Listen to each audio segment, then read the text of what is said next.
capítulo 23, versículo 46. Hoje é um culto voltado para a ceia do Senhor. É o culto mais solene da igreja. É aquele culto que o crente verdadeiro espera por ele ansiosamente.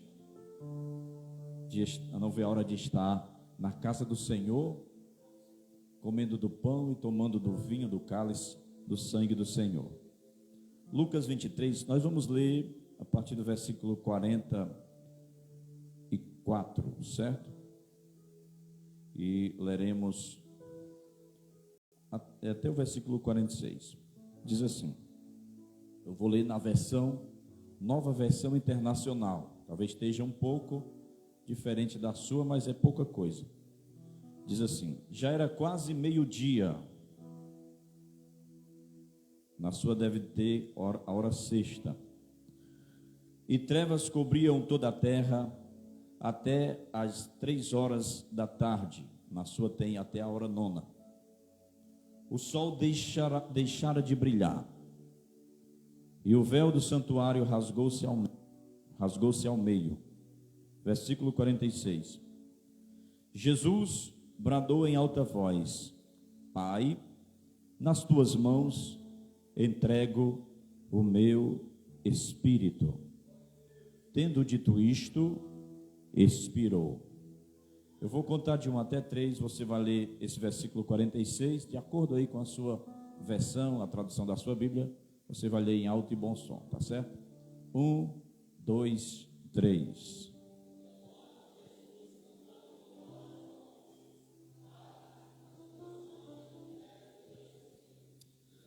Aleluia. Senhor, nós te agradecemos mais uma vez. A nossa alma canta a ti pelas maravilhas, pelos benefícios que tu tem feito para conosco. Tua palavra dura para sempre, o teu reino jamais terá fim. Espírito Santo, nós queremos pedir a tua ajuda, o teu auxílio, para entendermos um pouco da tua palavra, meditarmos nela. Nos dá iluminação, inspiração, revelação da tua palavra. Nos edifica esta noite. Alcança o coração de cada um que estará ouvindo esta mensagem e que eles exultem, se alegrem no seu espírito, na edificação das Escrituras para conosco.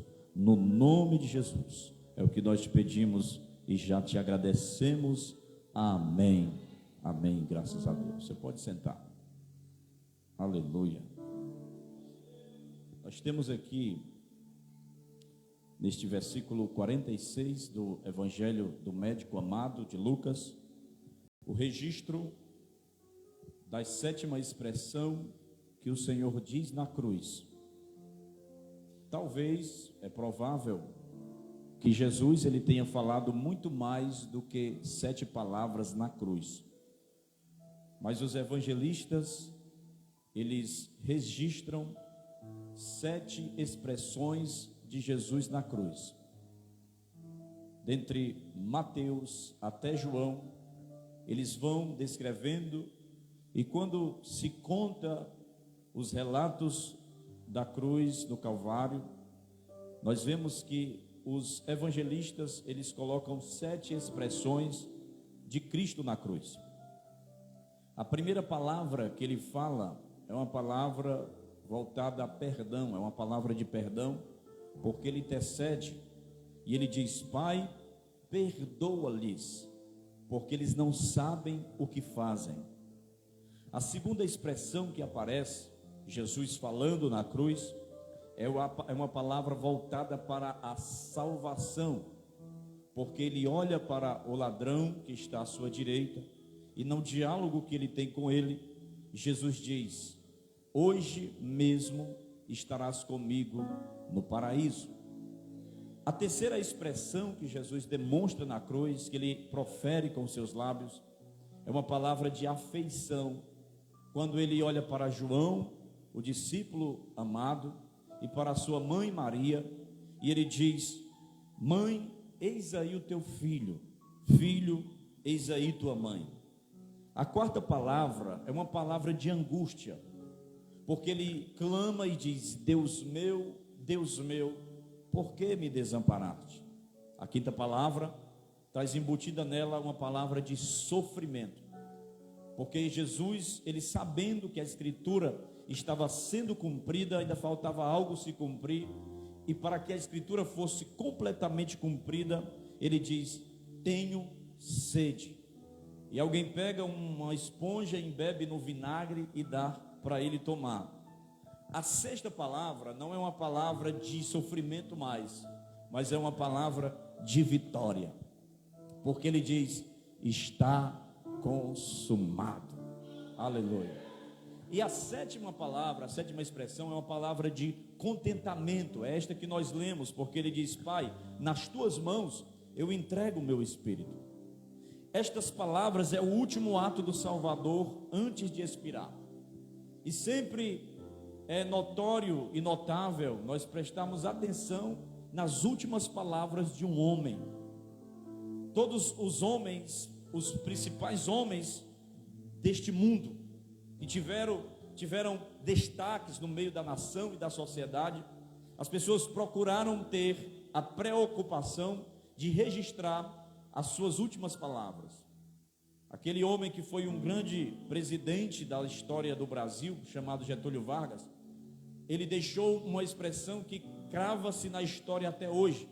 Quando ele escreve a sua carta, antes de morrer, ele diz uma frase célebre: saio da vida para entrar na história.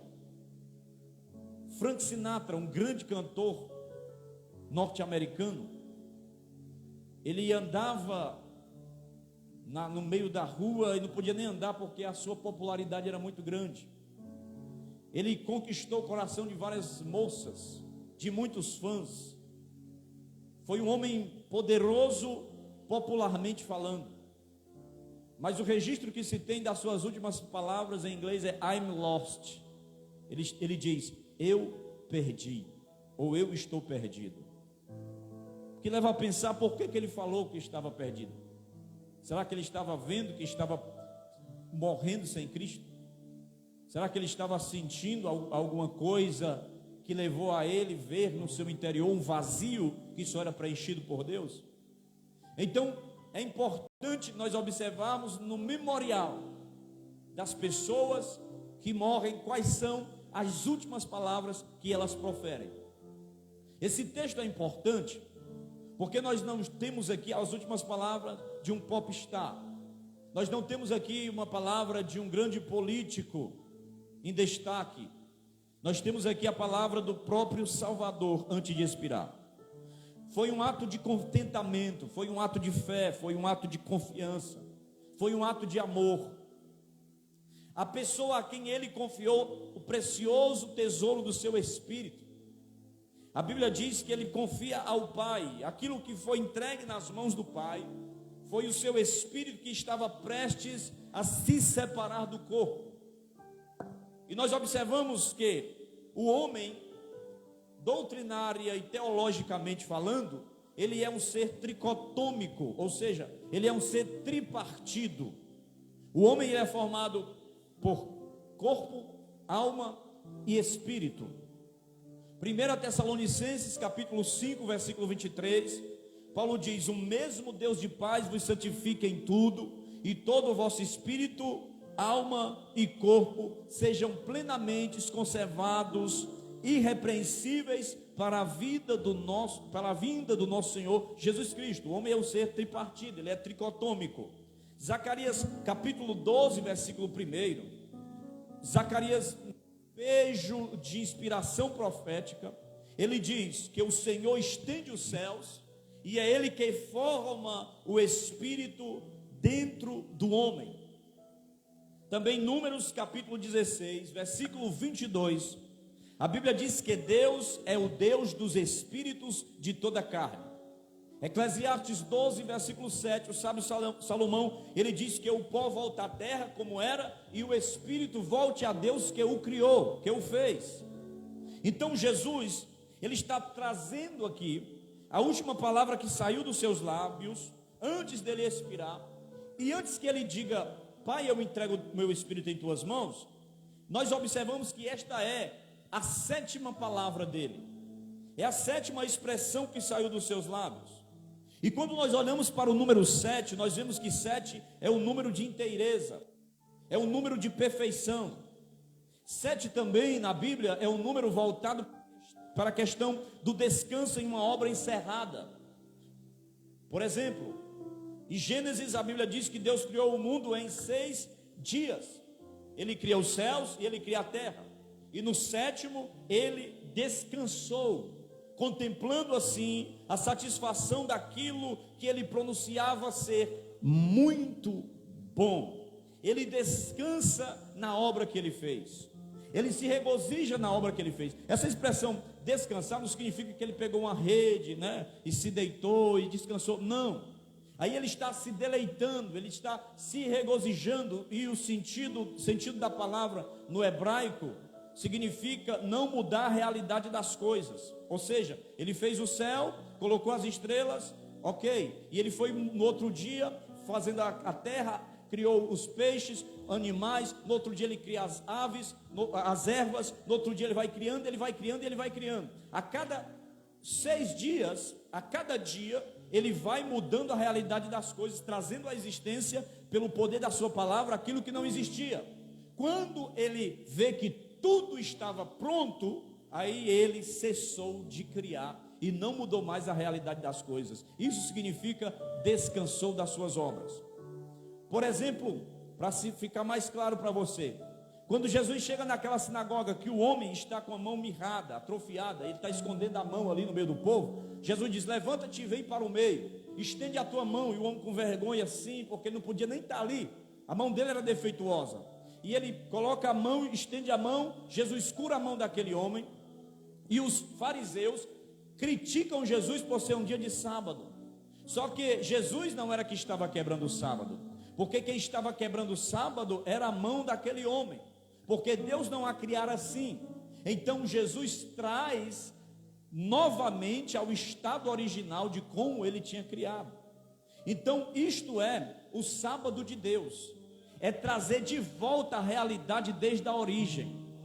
Sábado não é apenas um dia, o sábado é um lugar, o sábado é o céu, o sábado é uma pessoa, é o próprio Jesus. Por quê? Porque quando ele nos conhece, ele nos traz de volta a nossa origem, e a nossa origem é Deus. E assim também Jesus, ele tem uma obra que lhe foi dada para fazer, e essa obra foi feita, e exatamente na sexta-feira ele levou à conclusão a obra da criação com a sua 6ª declaração do Salvador, que foi: está consumado.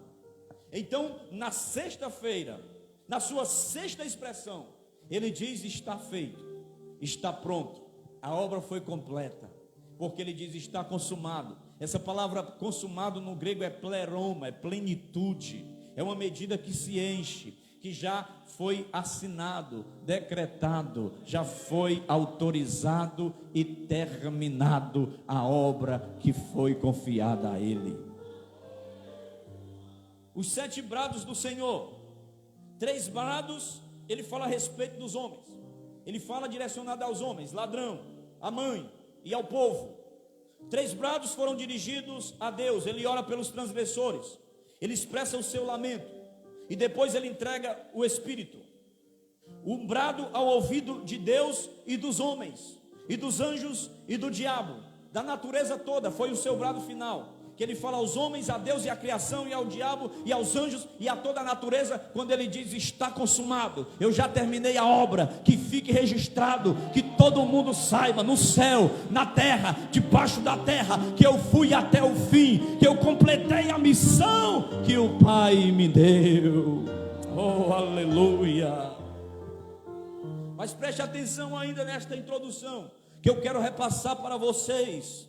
É digno de nota que esse brado final do Senhor tenha sido pronunciado pelo Espírito da profecia muito antes da encarnação, por um homem chamado Davi, e também algumas passagens de Isaías, o profeta messiânico, porque em Isaías capítulo 53 versículo 12, é uma profecia da primeira expressão que Jesus fala na cruz, porque Isaías diz: pelos transgressores intercedeu, e ele diz: Pai, perdoa-lhes, porque não sabem o que fazem.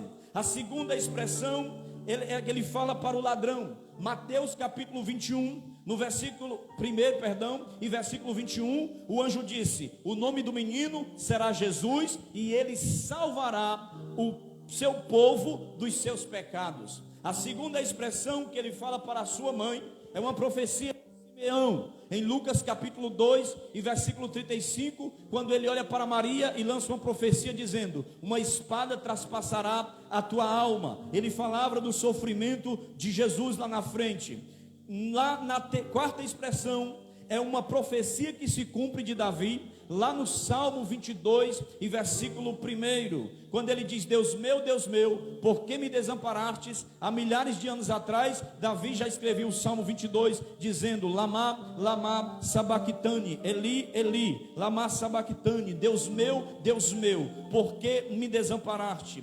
A quinta expressão, tenho sede, está inserida no Salmo 69, no verso 21, quando ele diz: na minha sede me deram vinagre. Na sexta expressão, essa expressão está consumado, ela já foi proferida e profetizada lá em Isaías, há 7 séculos antes de Jesus nascer, no capítulo 53 e versículo 11, que ele diz: ele veria a obra das suas mãos e ficaria satisfeito, está consumado. Agora, quando chega no Salmo 31 e verso 5, cumpre-se a profecia da sétima expressão de Jesus, quando fala das maravilhas da cruz, que ele diz: Pai, em tuas mãos eu recomendo o meu espírito. Então era necessário esta hora a escritura se cumprir. A escritura estava se cumprindo no próprio verbo encarnado, porque na Bíblia nós temos multimatérias. Nós temos a matéria da alquimia, da química, quando ele transforma água em vinho. Nós temos a matéria da matemática, quando ele multiplica pães e peixes. Nós temos também a matéria da gramática, quando fala do verbo, e este verbo é Jesus. Aleluia, glorificado seja o nome do Senhor. Mas quais lições nós temos aqui? Primeiro, nós vemos aqui o Salvador outra vez de volta à comunhão com o Pai. E é o dia dos pais, né? Nós vemos aqui o próprio Jesus voltando para a sua comunhão com o Pai, porque uma expressão antes, ele estava em forma tão humana, que ele não chamara mais Deus de Pai, ele chamara ele de Deus.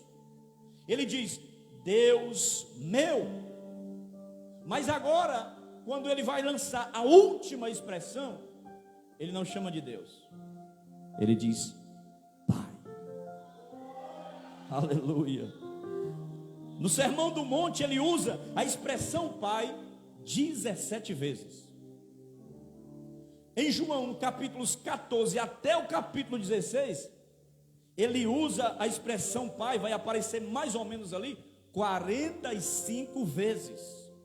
Em João 17, a expressão Pai aparece mais 6 vezes. E agora, pela última vez, ele entrega o seu Espírito ao Pai. E sabe o que é importante? É que ele é o nosso Pai também. O discípulo chega para Jesus, aí ele diz assim: Senhor, ensina-nos a orar, como João ensinou os seus discípulos. E ele diz: quando vocês orarem, a oração modelo universalmente até hoje, ele vai dizer assim: Pai nosso, porque ele é meu, mas também é vosso. O Pai é meu, mas também é teu. Ele é o nosso Pai também. É por isso que nós temos comunhão com Ele. Eu não sei como está a relação sua com o seu pai, se você já perdeu o seu pai, ou se você teve um período turbado na sua infância em relação à questão do seu pai. Mas eu quero dizer uma coisa: tem um Pai que nunca falha esta noite, que é o nosso Pai celestial. Pai nosso que estás no céu, santificado é o teu nome. Aleluia, venha a nós o teu reino, seja feita a tua vontade, assim na terra como no céu. Lá em Gálatas capítulo 4, Paulo diz assim, que Deus, na plenitude dos tempos, Deus enviou o seu Filho, nascido de mulher, nascido debaixo da lei, para resgatar os que estavam debaixo da lei, e por causa disto, nós recebemos a adoção de filho, e porque nós somos filhos, Ele nos envia o Espírito do seu Filho, o qual clamamos: Abba, Pai. Paizinho, Pai querido, meu querido Pai. Papai é uma expressão carinhosa no aramaico. Abba, Pai, Ele é o nosso Pai. Você é filho. João, quando ele começa o seu evangelho, ele já começa dizendo assim, ó: Ele veio para o que eram seus. Os seus judeus não receberam, mas todos quanto receberam tiveram o direito, o poder, a autoridade de serem chamados filhos de Deus, a saber, os que creem no seu nome. Quem crê? Quem já creu aqui? Quem já recebeu Ele? Aleluia. Ei, você não é apenas gospel, você não é apenas evangélico, você não é apenas crente, aleluia, você não é apenas protestante. Se tem um título que a Bíblia lhe autoriza, lhe carimba e decreta, é que você é filho de Deus. Filho, você tem a filiação exclusiva e autorizada na palavra. Pode chamar o que for, Rede Globo, as revistas Veja, Isto É, não sei mais o que, chamar você de evangélico, não sei mais o que. É legal a nomenclatura que eles dão, mas eu gosto dessa da Bíblia. Você é filho. Nós temos aqui Jesus voltando para a comunhão com o seu Pai. E o que é interessante é que quando nós observamos no Antigo Testamento, Deus, ele se revela de muitas formas na questão de identidade, de nomes. Nós vamos ver a expressão Deus. No princípio Deus criou. Nós vamos ver a expressão soberano, El Shaddai, todo poderoso. Nós vamos ver a expressão quando ele fala para Moisés, quando ele diz assim: o eu sou te enviou. Ele dá duas identidades para Moisés, porque na cultura egípcia, um faraó, ele recebia pelo menos 3 nomes. Ele recebia um nome de nascimento, ele recebia um nome de coroação, e ele recebia um nome secreto. E o nome secreto, ele era guardado debaixo de 7 chaves, porque se alguém descobrisse o seu nome secreto, essa pessoa teria total autoridade sobre você. Então Deus está falando com Moisés na língua da cultura egípcia a qual Moisés foi criado. E quando ele pergunta o nome, primeiramente ele não diz logo o nome, ele não diz logo a identidade, dizendo assim: eu sou te enviou, Moisés. Eu não vou dar a minha identidade agora, porque ninguém tem poder sobre mim, é eu que tenho autoridade sobre os homens. Ele é chamado de Yahvé, Jeová Rafá, aquele que cura, Jeová Shammá, o Senhor que ouve. Ele é chamado de bom pastor. Ele é chamado de pastor quando Davi diz: o Senhor é meu pastor e ele não me falta. Ele é chamado de muitos nomes. Jeová Nissi, ele é a minha bandeira. Jeová Shalom, ele é a minha paz. Jeová Tsabaoth, o Senhor dos exércitos. Mas tem um salmo no capítulo 2 que reverbera na profecia de Hebreus capítulo 1. Que se você tiver com a Bíblia, por favor, abra no capítulo 1 de Hebreus, no capítulo de número 5, e se prepara para dar um glória a Deus nesse texto. Hebreus 1, 5, quem achou diz amém. Até Daniel chama ele de ancião de dias. Mas Hebreus 1 e 2 diz assim: pois a qual dos anjos Deus alguma vez disse: tu és meu filho, eu hoje te gerei. E outra vez: eu serei seu pai, e ele será meu filho. Até então no Antigo Testamento ele se revelava com esses títulos que eu falei para você, mas quando chega no Novo Testamento ele é chamado de pai. Porque ele tem um rol de deveres aqui das pessoas da divindade. E este rol é o seguinte: ele diz: o acordo está feito, eu te serei por pai, tu serás por filho. É como se dissesse assim: eu te serei por marido, tu serás para mim esposa.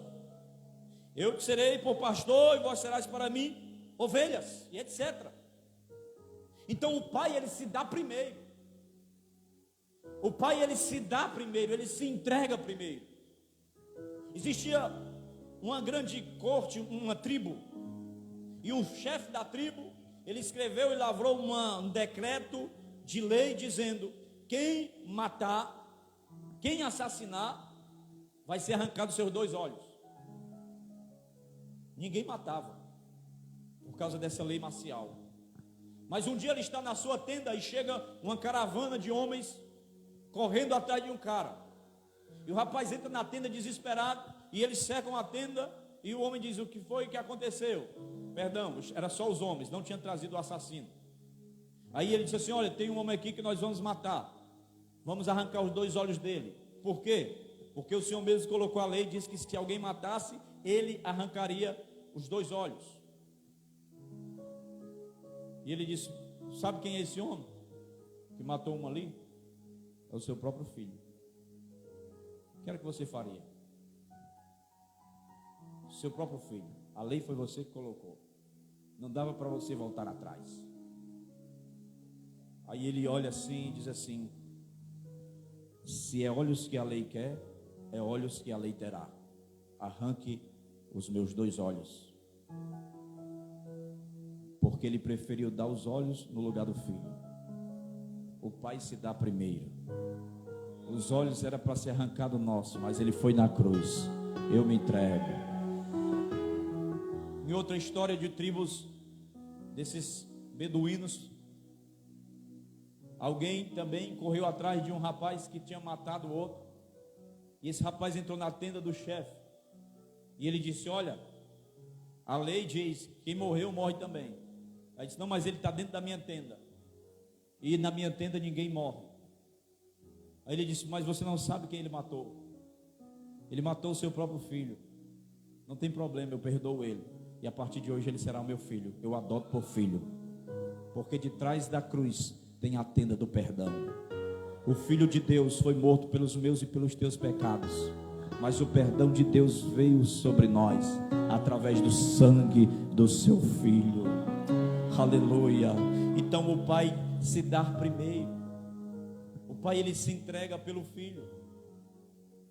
O pai, ele sente a dor do filho. A Bíblia diz lá em João, capítulo de número 11, versículo 42, que Jesus faz oração ao pai, e o pai escuta o filho, e ele diz: eu tenho te glorificado e outra vez te glorificarei. Porque o pai, ele dá ouvidos ao filho.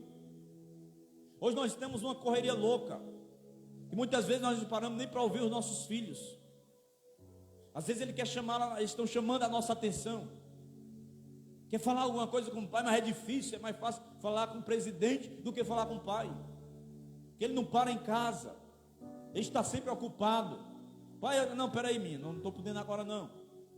Mas a Bíblia diz que o pai dá ouvidos ao filho. O pai, ele providencia. Jesus, certa vez, se perde, entre aspas, do seu pai e da sua mãe, e eles procuram em caravana, porque eles tinham ido adorar em Jerusalém. E eles procuram entre os parentes, Jesus não está lá, e eles chegam lá no templo. Jesus, com 12 anos de idade, está sentado ensinando os doutores. Eu já falei uma vez aqui, foi o primeiro pós-doutorado, quem deu foi um menino de 12 anos, porque ele ensinava os doutores. Tudo que ele perguntava para Jesus, Jesus respondia, mas tudo que ele perguntava para eles, eles não sabiam responder. E Maria chega e diz: filho, eu e teu pai estamos te procurando. E ele diz: por que vocês estão me procurando? Vocês não sabiam que eu estava cuidando dos negócios do meu pai?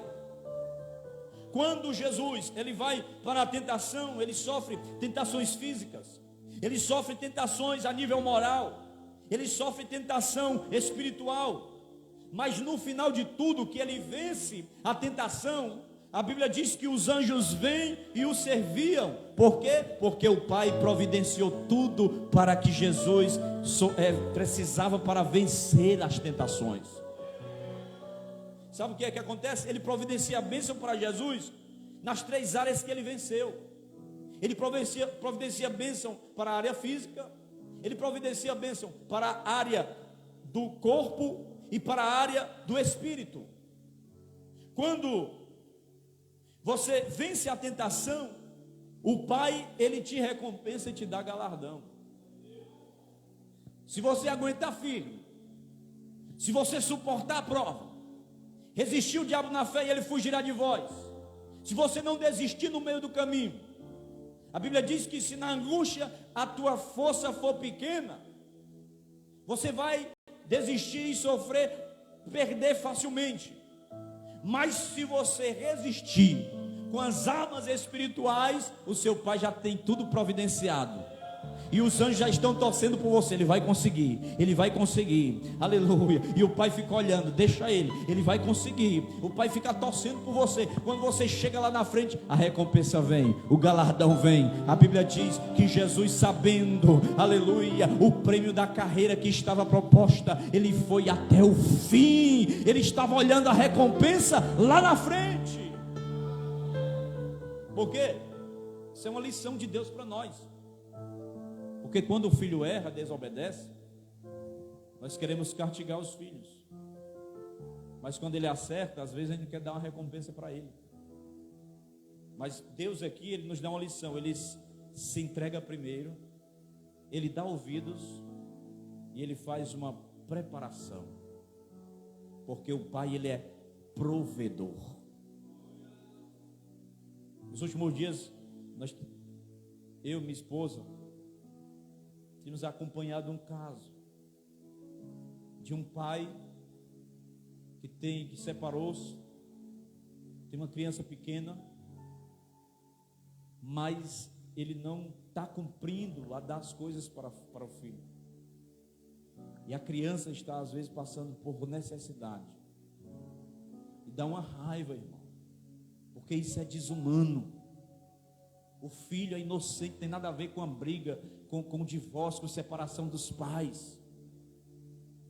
E isso acontece não só em uma família, mas em muitas famílias por aí.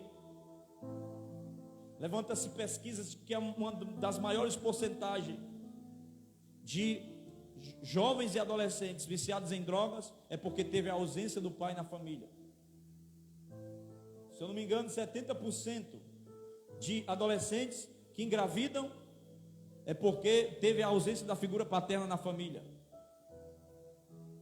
A psicologia já diz que a criança, ela faz diferenciação entre ela mesma, a mãe e o mundo através da figura paterna. Então, quando falta a figura paterna ou qualquer um dos dois, abre uma lacuna. Então Deus, ele está nos dando uma lição, dizendo também que o Pai, ele dá honra pública. Porque no capítulo 3 e versículo 17, ele diz, quando Jesus é batizado nas águas: este é o meu filho amado. Ele honra o filho em público. Às vezes só disciplinamos. Não tem um elogio, não tem um carinho, não tem um abraço. Lembrei até de sexta-feira aqui. Estamos pregando aqui uma doutrina muito forte de 1 Coríntios. E o culto de sexta-feira, ele é culto de ensino, ele é culto pentecostal, é culto da família, é culto de casais, tudo num só. Mas não tem um carinho, não tem um afeto, irmão. Aí nós perguntamos por que os nossos jovens estão rebeldes. Por que os nossos filhos hoje não querem mais nos escutar? Porque no momento que era para nós ouvir eles, nós não quisemos. Aí os 3 pilares que sustentam a sociedade estão defasados. Lá em Salmo número 11, Davi diz que os fundamentos estão transtornados. 3 pilares que sustentam uma sociedade: educação, família, em primeiro lugar, educação e igreja. Vai para a educação para tu ver como está o negócio. Profissionais não valorizados. Meninos rebeldes. Que já dentro de casa já tem problema. Aí chega na aula, não consegue se concentrar. Tem dificuldades cognitivas de elaborar uma redação, de elaborar um texto. É ruim de conversa. Não quer conversar com ninguém. Só no copia e cola da internet. Vai para vertente familiar. Confusão. Pai brigando dentro de casa com a mãe. Sem carinho, sem afeto, sem comunicação, sem provisão. Então, se está falhando a sociedade, se está falhando a família, a igreja não pode falhar. Mas o pior é que a igreja também está falhando também. Porque o número de divórcios só crescendo entre a própria comunidade evangélica. Então alguma coisa está errada. Alguma coisa tem que entrar nos eixos, irmão. O pai, ele tem prazer no filho. Ele diz: este é o meu filho amado, em que a minha alma tem nele a alegria. Segundo lugar, vou já terminar. Nós vemos aqui a perfeita entrega de Cristo a Deus. Porque Jesus, ele se entregava à missão que Deus confiou a ele, que o Pai confiou a ele. Quando ele fica no templo, ele diz: eu estou cuidando dos negócios do meu Pai. Quando ele foi tentado, ele dá entrega de tudo ali a Deus, em consagração, jejum, 40 dias. Quando as irmãs de Lázaro lhe informam a enfermidade do seu irmão, ele vem orando e diz: Pai, muito obrigado porque tu me ouvistes. Quando ele resgata a mulher samaritana, os discípulos foram comprar pão. Quando voltam, e está aqui, mestre, pão. Mas ele já tinha ganhado aquela mulher. E ele diz assim: uma comida eu tenho para comer, uma bebida eu tenho para beber. Além de uma comida terrena que satisfaça o meu corpo com uma refeição, eu me satisfaço fazendo a vontade do meu Pai. A fome já passou, porque eu vi uma alma sendo salva. A entrega dele era grande. Quando ele se levanta para orar de madrugada, e em tudo isso ele nos deixou exemplo, porque ele foi obediente, é obediente até a morte, e morte de cruz. Ele se humilhou, mesmo sendo Deus, não teve usurpação por ser igual a Deus. Antes aniquilou-se a si mesmo e veio em forma de servo e foi obediente até a morte, e a morte de cruz, humilhação. Mas o Pai o exaltou soberanamente, o qual deu o nome que está acima de todo nome, e que todo joelho se dobre e toda língua confesse que Jesus Cristo é o Senhor, para a glória de Deus Pai. Exaltação, tem a humilhação, mas também tem a exaltação. Sabe qual é o problema, irmão? É que a gente só quer ser exaltado. A gente não quer passar pela fase da humilhação. A gente só quer ser exaltado. Ai, eu quero ter uma empresa grande, eu quero ser um grande empresário, mas nunca sofreu limpando o chão e a negada pisando com o pé cheio de lama. Mas nunca viu a pessoa saindo no horário certo e você lá pagando hora extra, e às vezes nem lhe pagam. E só cobrança. E você trabalhando que nem um jumento de carga, e ainda lhe humilhando. Ah, mas eu quero ser um pregador assim de multidões, mas nunca pregou para 3 pessoas, 5 pessoas, debaixo de um pé de cajueiro, como eu comecei. Quando vinha chuva, corria para debaixo do alpendre, no meio de um monte de vaca, cagando tudo, e as moscas e as muriçoca, e minha esposa chorando para limpar lá tudo antes do culto, antes dos irmãos chegar. Aquele avexame medonho quando chegava. E minha esposa dizendo: liga aí para o pastor Valtinho, manda a foto para ele, nós precisamos de um lugar melhor. Calma, minha filha, vai dar certo. Vamos começar aqui, mas lá, debaixo do pé de cajueiro, no meio do mato, Jesus batizava, salvava, curava.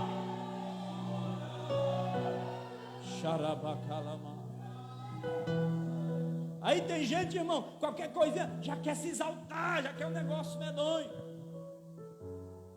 Ei, meu filho, fez nem cala ainda no cabo da enxada, na sua mão. Primeiro vem a humilhação, depois vem a exaltação. Eu não sei, mas Deus está falando com alguém aqui essa noite, precisa ouvir essa palavra. Talvez você está passando pelo vale, você esteja passando no estreito de Jeová, mas a Bíblia diz algo, que quando Ele manda a provação, já vem embutido nela o escape.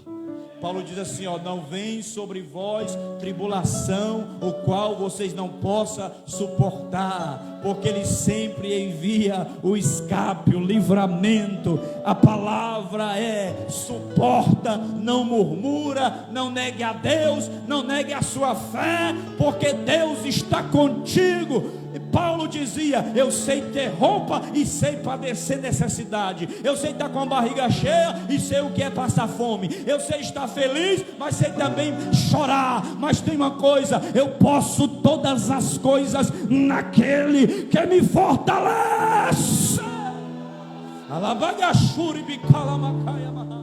Oh, levanta a tua mão e adora. Levante a tua mão e glorifica o nome do Senhor. Aleluia. Meu irmão, muitas vezes servir a Deus é sofrer, servir a Deus é passar por luta, é passar por dificuldade. Não se iluda com muito evangelhozinho barato que está por aí, de prosperidade, que não tem luta, que é só mel, é só bonança, é só bênção. É não, tem luta, tem batalha, é batalha travada, é sofrimento. Mas tem uma coisa: com Jesus tudo vai dar certo. Com Jesus no barco, aleluia, Ele repreende o vento, Ele acalma a tempestade e diz: estou aqui, receba a minha paz.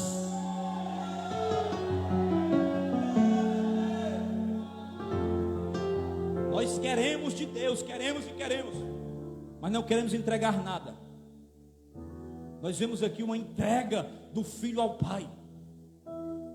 Ele entregava-se sem medidas.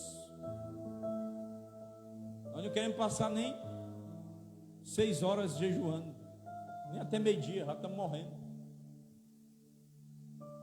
Nós não queremos passar nem das 9 horas no culto. Quando chega 9 horas, que hora é? Já fica a dar uma coceira, um negócio. Nem com 40 minutos já não aguenta mais escutar a mensagem. Vai ali, vai aqui, e aquele inquietamento todo. Você veio para entregar algo a Ele? Paulo diz assim: rogo-vos, pois, irmãos, pelas misericórdias do Senhor, que ofereçam os vossos corpos em sacrifício vivo, como oferta agradável a Deus. O nosso corpo tem dono, porque Ele nos comprou, Ele nos remiu, nos comprou com o seu sangue. E tudo que eu faço é para Ele, é para glorificar a Ele. Eu estou a serviço dEle. Que comais, que bebais, que façamos coisa alguma, faça para a glória do Senhor.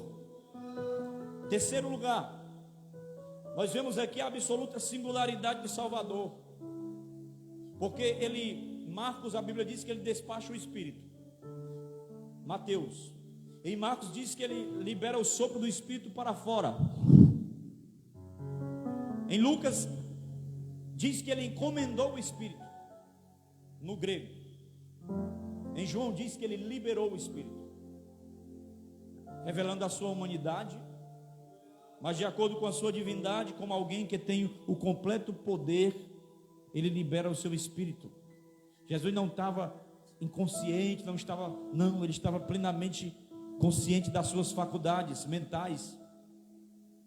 Ele libera o Espírito conscientemente, porque a morte não tinha força para carregar ele.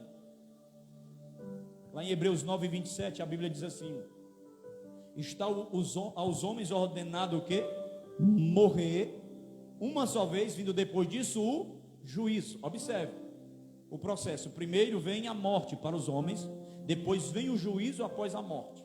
Morreram uma vez, tem esse negócio de morrer, nasce, reencarna de novo. Aí, não, é porque no meu antepassado eu vim num cavalo, depois eu vim um jumento, aí depois um cachorro, aí foi trazendo assim um aperfeiçoamento até chegar um estágio de espírito de, não existe isso não, morreu uma vez, pronto meu filho, ou está salvo ou está perdido eternamente, porque morre uma vez e vem o juízo. Só que com Jesus Cristo foi ao contrário, com os homens, primeiro a morte, depois o juízo. Com Jesus, primeiro veio o juízo, depois a morte. Então ele olha, e por que ele diz assim: Deus meu, por que me desamparar? Ele entrega o Espírito está separando do corpo, porque pela primeira vez aqui, ele experimenta a separação total de Deus. Jesus experimentou o próprio inferno. O que é a pior coisa no inferno? Não é o fogo, não é o juízo, não é o castigo. A pior coisa no inferno é a total ausência de Deus. Porque se Deus estivesse lá, o inferno se transformaria no céu.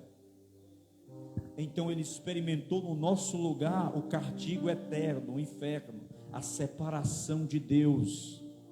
Porque lá não vai ter como você clamar mais a Deus. Lá não vai ter adoração, lá não vai ter comunhão, é separação eterna. É ruim, muito ruim quando você perde um ente querido, que ele morre e se separa de você e você não pode mais falar com ele. Imagina Deus. O pior castigo de Jesus, o pior sofrimento de Jesus não foi a aflição física, foi a aflição espiritual. Porque espiritualmente ele estava separado de Deus.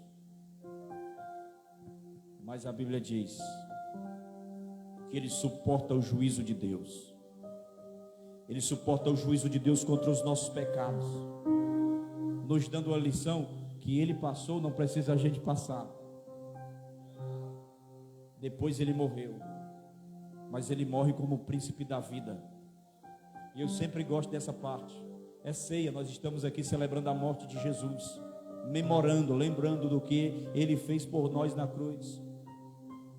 A Bíblia diz que o salário do pecado mas o dom gratuito de Deus é a vida eterna. Ezequiel diz que a alma que pecar, essa morrerá.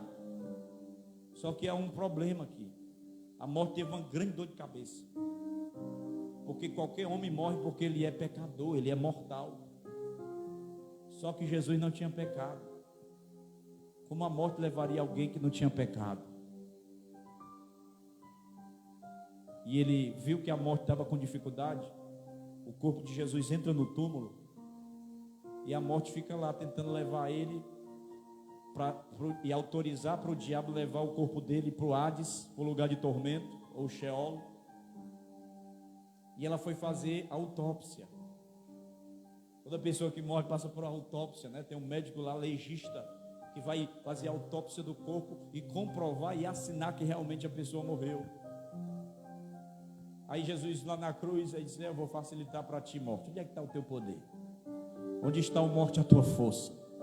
Onde está o morte, o teu aguilhão? Pai, em tuas mãos, não na mão da morte, tá? Eu entrego o meu espírito. Aí dentro do túmulo, eu creio que Jesus trancou a morte 3 dias, ninguém morreu, porque a morte estava trancada. Jesus trancou ela dentro do sepulcro. Vamos analisar a cabeça dele. Tem pecado aí? E o diabo lá fora, só esperando. Ele vai atualizar. Eu estou doido para levar, arrastar ele. Tem pecado na mente? Não, tem não. Porque ele é o cabeça da igreja. A mente de Cristo é poderosa. Em tudo ele tem a primazia. Tem pecado na boca? Não. Porque ele só proferiu palavra de bondade, de agradecimento, de oração e de bênção. Tem pecado no coração? Deixa eu analisar. Pode ter um pecado aqui no coração, para mim levar ele, decretar, agora vai dar certo. Guardei, Senhor, a tua palavra no meu coração, para não pecar contra ti. está demorando. Tem pecado no joelho dele? Tem não, só tem marca de oração no Getsêmani. Oh, aleluia, eu sinto a presença. Não, pelo amor de Deus, nos pés tem pecado. Tem não, quão formosos são os pés dos que anunciam as boas novas. Agora os pés deles estão machucados, mas lá na frente João vai ver pés semelhantes a um latão reluzente que acaba saindo da forma. E o diabo, e aí, morte, faz alguma coisa. Como é que está? Não tem pecado. E agora tu está lascado, Satanás. Ele vai pisar a tua cabeça. Ele vai pisar a tua cabeça.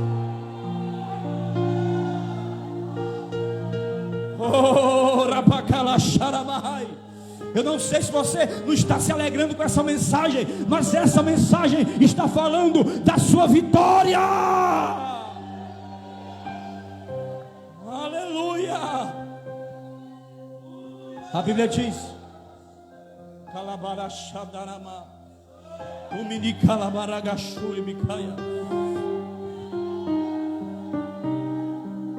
a Bíblia diz que Ele não permite ao seu santo passar pela corrupção,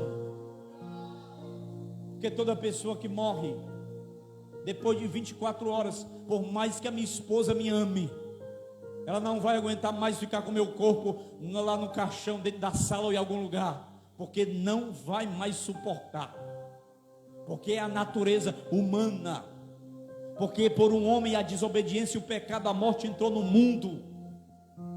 Passa 24 horas sem passar o desodorante para tu ver como vai ficar teu sovaco.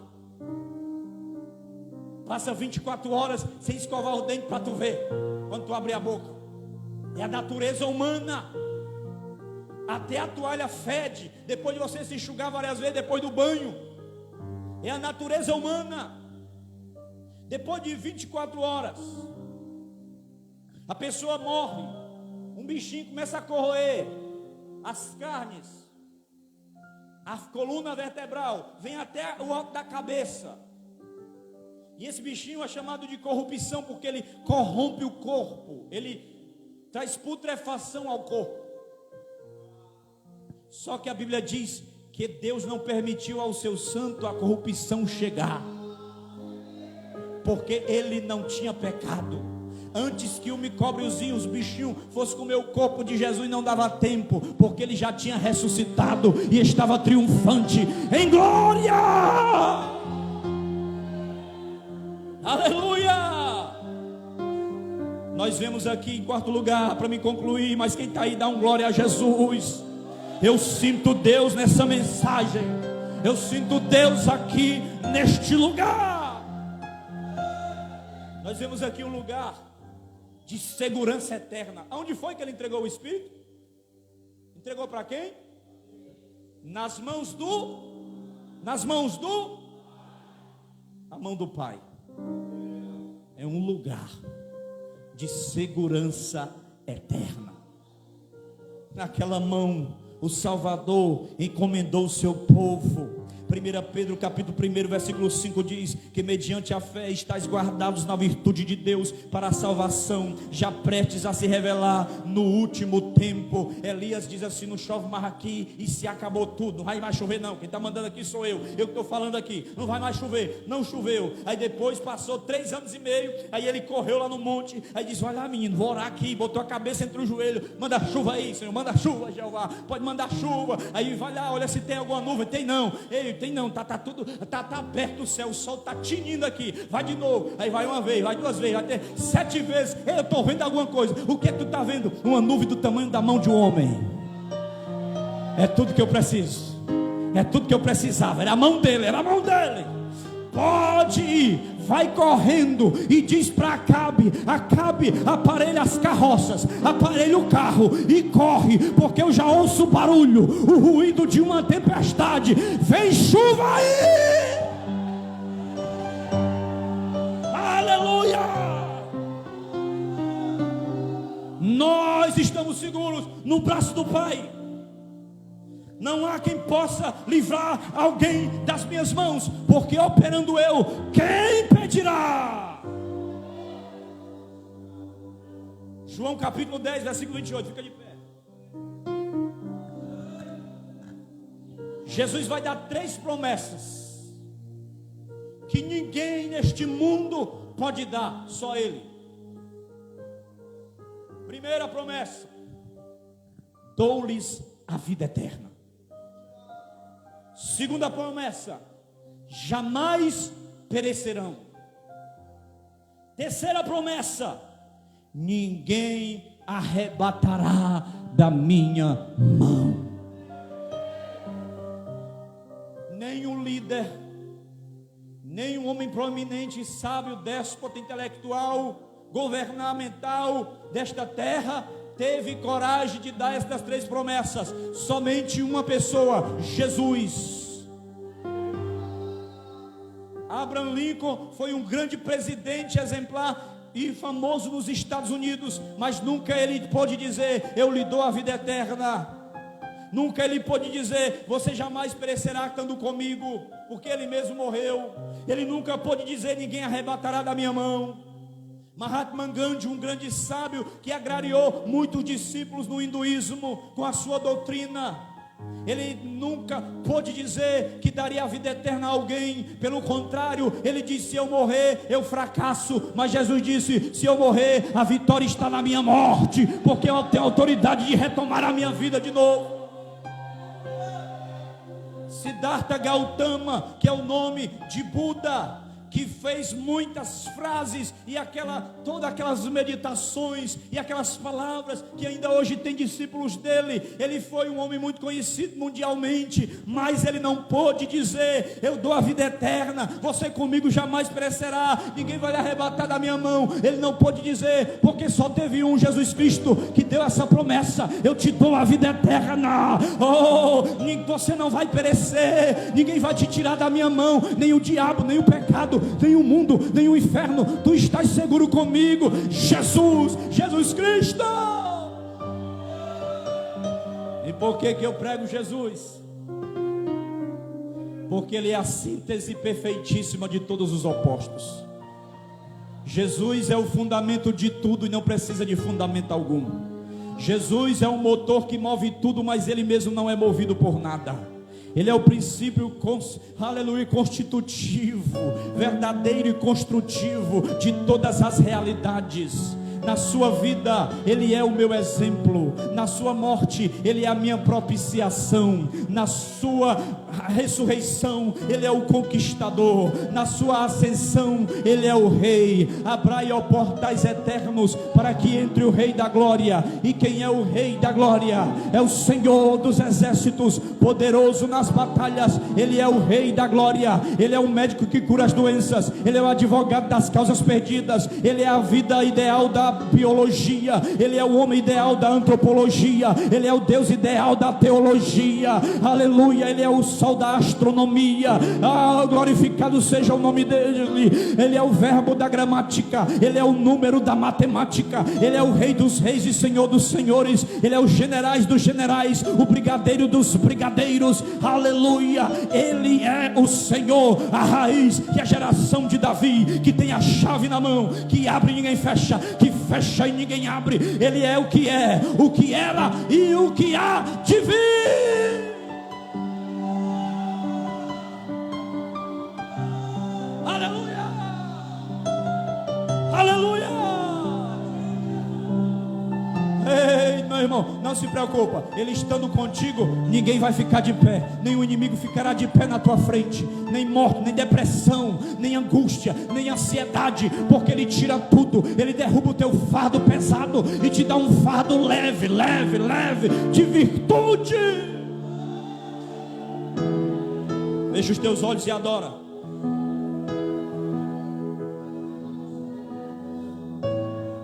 É por isso que eu amo esse Jesus. É por isso que eu amo servir a Jesus, porque Ele é tudo isso e muito mais. Eu não creio no Deus que os homens carregam, eu creio no Deus que carrega os homens. Eu não creio no Deus que os homens criam, eu creio no Deus que cria os homens. Você precisa de Jesus. Eu preciso de Jesus. Nossa casa precisa de Jesus. Nossa família precisa de Jesus. Nossos filhos, nossos jovens, nossa igreja precisa de Jesus. Saia daqui esta noite consciente disso. A palavra do Evangelho é essa: Jesus, salvação, perdão, justificação. O Filho de Deus morreu no Calvário, mas ressuscitou ao terceiro dia.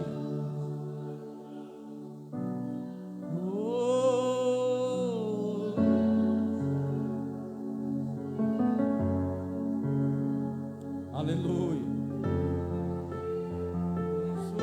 Adorar em espírito e em verdade.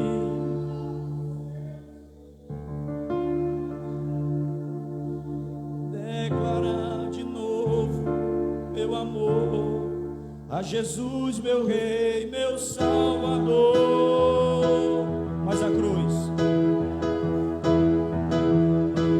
Mas a cruz, o autor da minha vida,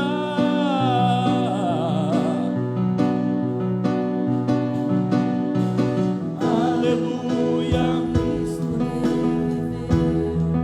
entre nós vive outra vez.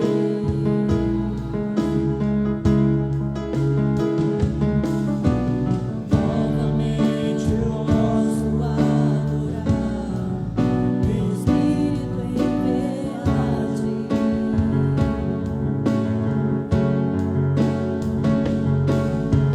Declarar de novo meu amor a Jesus, meu Rei, meu Salvador. Glória a Deus. Eu vou servir a ceia agora, mas antes eu vou fazer um apelo. Quero perguntar se essa noite tem alguém ou que não é crente, ou que está afastado. Nem que não seja crente, porque todo mundo crê, né? Mas alguém que ainda não tenha tido a experiência, entregar a sua vida realmente para Jesus. Quer ter este encontro hoje, quer ter esta experiência com Ele hoje. Se tiver alguém aí no meio desses irmãos, não é por força, não é por violência e nem por forçação de barra, mas se sinta livre para vir aqui que eu oro por você. Aleluia. Está vendo uma jovem? Pode subir. Aleluia. Oh, aleluia. Tem mais alguém? Tem uma segunda pessoa? Se tiver, venha.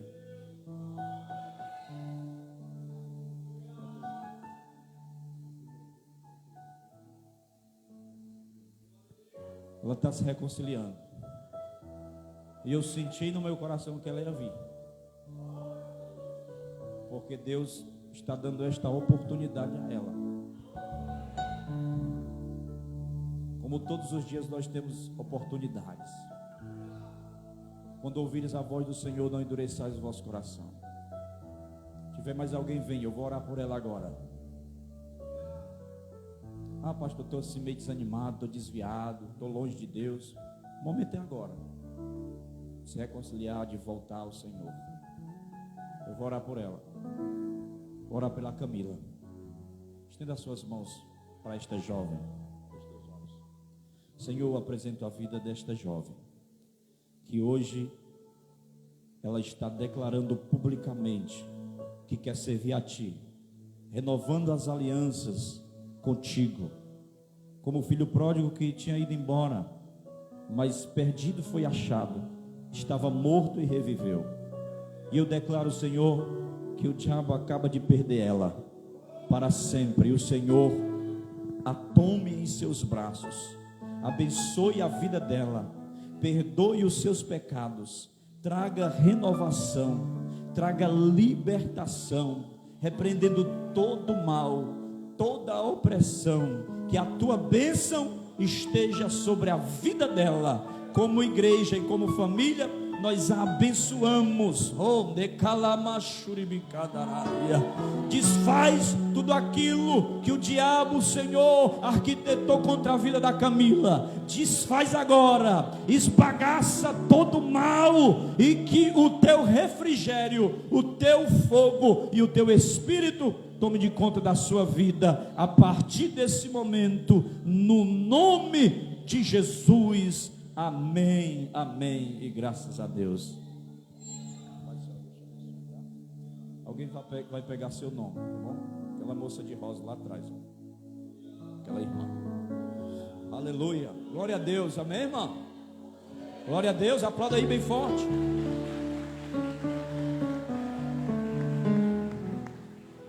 Reconciliou em lágrimas, chorando. O Evangelho faz isso. Tem alguém que você conhece, está afastado, está desviado? Convide. Mas eu já convidei tanto. Convide mais uma vez.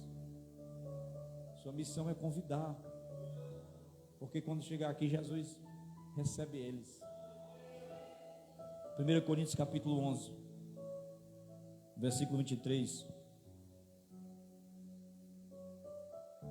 Vou chamar aqui. Hoje é dia dos pais, né? Vou chamar dois pais aqui. Presbítero Júnior, irmão Zé Antônio. Irmão Zé Antônio está aí? Vem cá, irmão Zé Antônio. Estou muito feliz em ver o senhor aqui, a irmã Fátima. O senhor vai servir a ceia junto com o irmão Júnior, tá?